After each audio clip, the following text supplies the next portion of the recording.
Good evening friends. पुन्हा आज आपण गणिताची एक नवीन संकल्पना शिकणार आहोत. ती संकल्पना म्हणजे वर्तुळ. ही संकल्पना म्हणजे वर्तुळ. आता खरं बघायला गेलं तर वर्तुळ ही संकल्पना गणिताचीच आहे, पण गणिताची जी काही शाखा आहे ती शाखा म्हणजे भूमिती. तसा हा भूमिती मधला टॉपिक आहे. आज वर्तुळ या कॉन्सेप्ट्स विषयी आपण काही बेसिक गोष्टी समजून घेणार आहोत.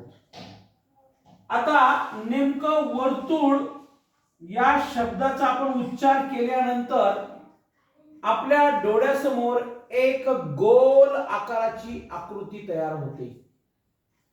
मग ती गोल आकाराची आकृती भिंतीवरील घड्याळ असू शकते, महिलांच्या हातातील बांगडी असू शकते, सायकलीचं चाक असू शकतं, मोटार सायकलीचं किंवा बसचं किंवा कारचं किंवा इतर कोणत्याही वाहनाचं चाक असू शकतं. ते चाक म्हणजे गोल असतं. मग जी गोलाकार आकृती असते त्या गोलाकार आकृतीला आपण वर्तुळ असे म्हणतो. दुसरी गोष्ट म्हणजे वर्तुळ कसे तयार होते.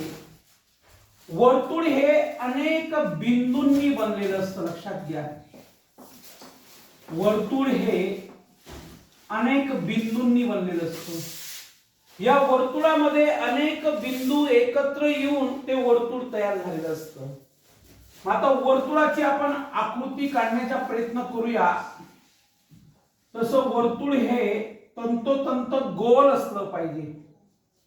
तसं वर्तुळ हे तंतोतंत गोल असलं पाहिजे. पण ते वर्तुळ काढण्याचा आपण प्रयत्न करीत आहोत. लक्षात घ्या, राईट. मग आता वर्तुळ हे अनेक बिंदूंनी तयार झालेलं असतं हे आपण पाहिलं. पण वर्तुळाच्या मध्यभागी एक बिंदू असतो. बघा, वर्तुळाच्या मध्यभागी एक बिंदू असतो. या बिंदूला केंद्रबिंदू असे म्हणतात. या बिंदूला केंद्रबिंदू असे म्हणतात. मग या केंद्रबिंदू पासून तर वर्तुळाच्या, लक्षात घ्या बरं का, या केंद्रबिंदू पासून तर वर्तुळाच्या कोणत्याही बिंदू पर्यंत आपण जर एखादी रेषा घेतली, रेषा या केंद्रबिंदू पासून तर वर्तुळाच्या कोणत्याही बिंदू पर्यंत आपण जर अशी रेषा घेतली, त्या रेषेला त्रिज्या असे म्हणतात. ही एक नवीन संकल्पना आपल्याला शिकायला भेटेल. त्रिज्या असे म्हणतात. बरोबर आहे का? त्रिज्या म्हणतात. समजा वर्तुळाच्या एका बिंदू पासून, लक्षात घ्या बरं का, वर्तुळाच्या एका बिंदू पासून तर दुसऱ्या बिंदू पर्यंत आपण अशी जी रेष घेतो, ही जी काही रेष घेतो, या रेषेला जीवा असे म्हणतात. या रेषेला जीवा असे म्हणतात. पुन्हा सांगतो, या वर्तुळाच्या केंद्रबिंदू पासून एका बिंदू पर्यंत जी काही रेषा असते त्या रेषाला त्रिज्या असे म्हणतात. वर्तुळाच्या एका बिंदू पासून तर दुसऱ्या बिंदू पर्यंत कुठेही, हा संपूर्ण वर्तुळामध्ये जी काही आपण रेषा ओढतो घेतो त्याला जीवा असे म्हणतात. आणि जर ही आपण त्रिज्या केंद्रबिंदू पासून तर वर्तुळाच्या एका बिंदू पर्यंत काढलेली आहे, तर ही रेषा जर आपण या केंद्रबिंदू पासून अशी सरळ पूर्ण ओढली आणि ती रेषा जर केंद्रबिंदू मधून जात असेल तर त्या रेषेला, लक्षात घ्या बरं का, त्या संपूर्ण रेषेला व्यास असे म्हणतात. काय म्हणतात? व्यास. तर वर्तुळाच्या जे काही बेसिक संकल्पना आहेत, वर्तुळाचे जे काही बेसिक कॉन्सेप्ट आहे, तर बिंदू, वर्तुळ हे अनेक बिंदूंनी बनलेलं असतं. वर्तुळाच्या मध्यभागी म्हणजे या ठिकाणी जो काही एक बिंदू असतो त्याला केंद्रबिंदू असे म्हणतात.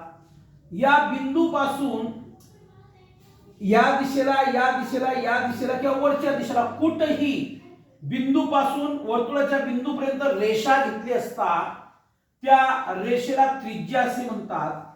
आणि समजा वर्तुळाच्या एका बिंदूपासून तर दुसऱ्या बिंदूपर्यंत एक अशी सरळ रेषा घेतली असता त्या रेषेला जीवा असे म्हणतात. आणि जर या केंद्रबिंदूतून, लक्षात घ्या बरं का, या केंद्रबिंदूतून जाणारी अशी एक सरळ रेषा काढली तर त्याला व्यास असे म्हणतात. म्हणजे वर्तुळाविषयी आपल्याला महत्वपूर्ण संकल्पना काय लक्षात आल्या? एक म्हणजे बिंदू, दुसरा म्हणजे केंद्रबिंदू, तिसरी म्हणजे त्रिज्या, चौथा टॉपिक म्हणजे कन्सेप्ट म्हणजे जीवा, आणि पाचवी कन्सेप्ट म्हणजे व्यास.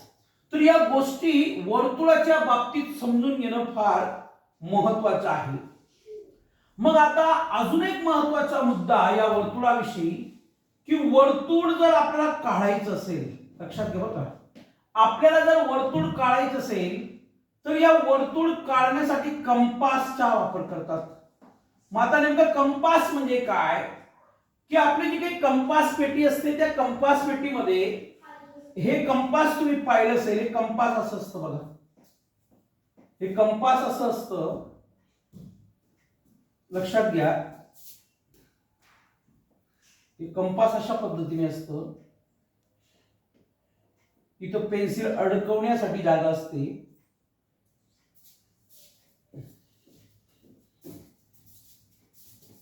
राईट, हे कंपास. तर असं एक साहित्य आपण आपल्या जिओमेट्रिकल बॉक्स मध्ये, कंपास पेटीमध्ये पाहिलं असेल.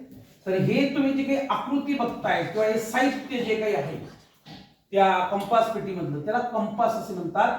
या कंपासच्या मदतीने आपण काय करू शकतो? वर्तुळ काढू शकतो.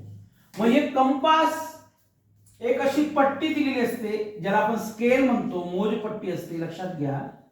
मग आपल्याला या कंपासच्या साहाय्याने 2 सेंटीमीटर, 3 सेंटीमीटर असं XYZ माप घेऊन इकडचं टोक असं सेंटर मध्ये ठेवून अशी गोलाकार कंपासच्या साहाय्याने जी आकृती काढली जाते त्या आकृतीला वर्तुळ असे म्हणतात. लक्षात घ्या. राईट. त्याच्यानंतर वर्तुळाच्या बाबतीत जर आपल्याला अजून एखादी गोष्ट सांगायची असेल तर या वर्तुळाच्या बाबतीत आपण बरचसं काही सांगू शकतो. त्या बऱ्याचशा गोष्टी म्हणजे आता मी हे पुसत आहे, या बाकीच्या बेसिक संकल्पना आपल्या लक्षात आल्या असतील. अजून वर्तुळाच्या बाबतीत बेसिक कन्सेप्ट मी तुम्हाला सांगतो.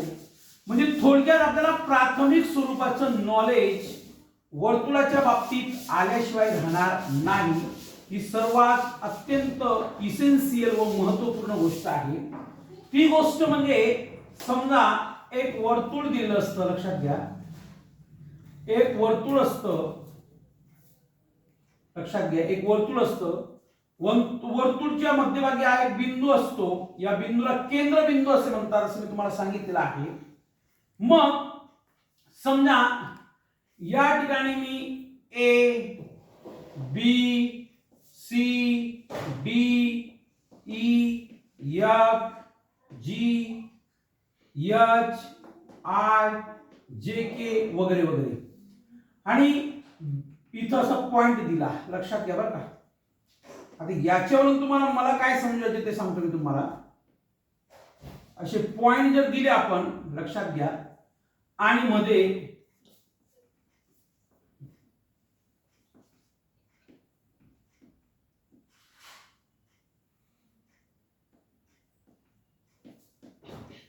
लक्षात घ्या. आता हे जी काही आकृती आपल्या समोर दिसत आहे ही आकृती वर्तुळाची, बघा लक्षात घ्या, वर्तुळाची आकृती आहे.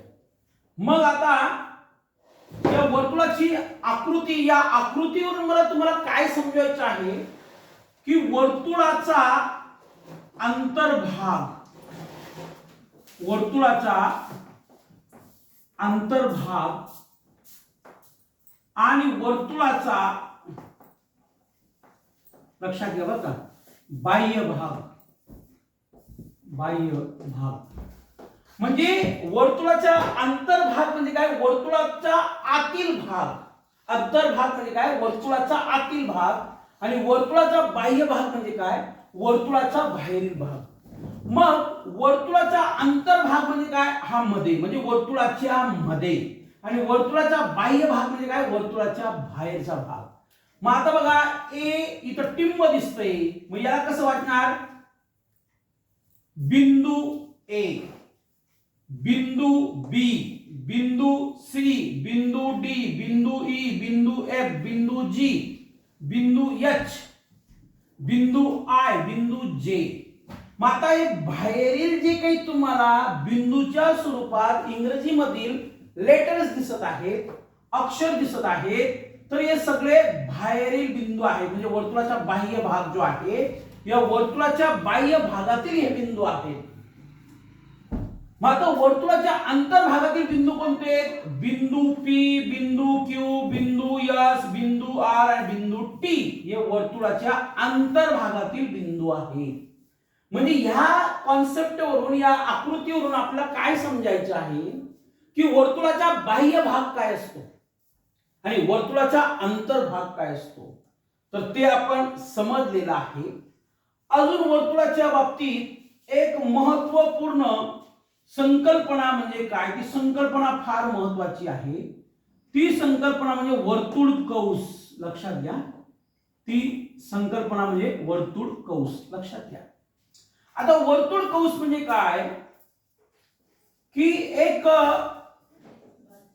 परिपूर्ण असं गोलाकार वर्तुळ असतं. लक्षात घ्या, हे वर्तुळ आहे अशी कल्पना करा. राईट, वर्तुळ आहे. मग आता वर्तुळ कंस म्हणजे काय? या वर्तुळातून जर अशी एखादी रेषा गेली आणि या रेषेला आपण जर ए बी नाव दिलं, तसं खरं म्हणजे हे जे काही संपूर्ण रेषा गेलेली आहे याला आपण व्यास म्हणू शकतो. काय म्हणू शकतो? व्यास. तर ए बी, मग ही ए बी जी रेषा गेलेली आहे, या ए बी रेषेमुळे या वर्तुळाचे दोन भाग होऊ शकतात. म्हणजे हा जो ए बी चा वरचा भाग आहे, तर हा वर्तुळाचा वरचा भाग आहे, आणि ए बी चा जो म्हणजे हा जो भाग दिसत आहे तुम्हाला, हा ए बी चा खालचा भाग आहे. मग समजा हीच आकृती आपण जर अशा पद्धतीने काढली, लक्षात घ्या बरं का, हीच आकृती आपण अशा पद्धतीने काढली, तर लक्षात घ्या, हीच आकृती आपण अशा पद्धतीने काढली, तर या वर्तुळाचे दोन तुकडे झाले. वर्तुळाचे दोन तुकडे झाले.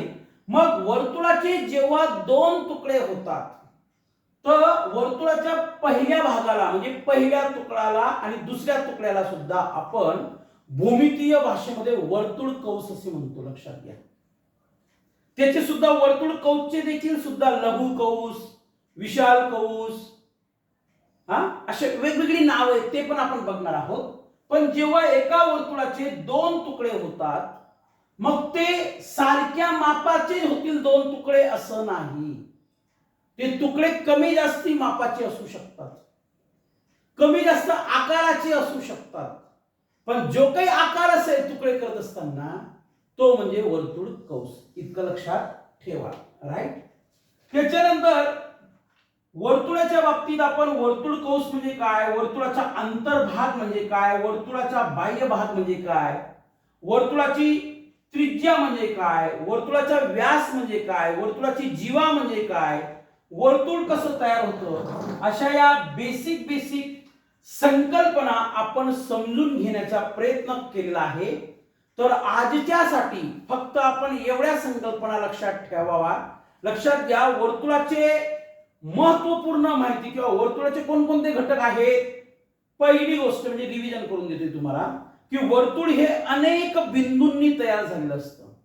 दुसरी गोष्ट, वर्तुळाला केंद्रबिंदू असतो, वर्तुळाला त्रिज्या असते, वर्तुळाला जीवा असते, वर्तुळाला व्यास असतो, वर्तुळाला वर्तुळ कंस असतो. लक्षात घ्या, म्हणजे वर्तुळ कंसाचा वर्तुळाशी एकदम निकटचा जवळचा संबंध आहे. त्यानंतर वर्तुळाला अंतर्भाग असतो, त्यानंतर वर्तुळाला बाह्य भाग असतो. तर या सगळ्या कन्सेप्ट, या सगळ्या संकल्पना वर्तुळाच्या बाबतीत आपण लक्षात ठेवा. ही एक प्रायमरी स्वरूपाची माहिती आहे. हे फक्त वर्तुळाच्या बाबतीत एक प्रास्ताविक आहे. त्या वर्तुळा संदर्भात जे काही उदाहरणं असतील ते पण आपण टप्प्याटप्प्याने घेऊ. पण आजसाठी तुम्ही वर्तुळाच्या या बेसिक संकल्पना लक्षात ठेवा. हा व्हिडिओ आपल्याला कसा वाटला? लाईक करा, शेअर करा, सबस्क्राईब करा. धन्यवाद.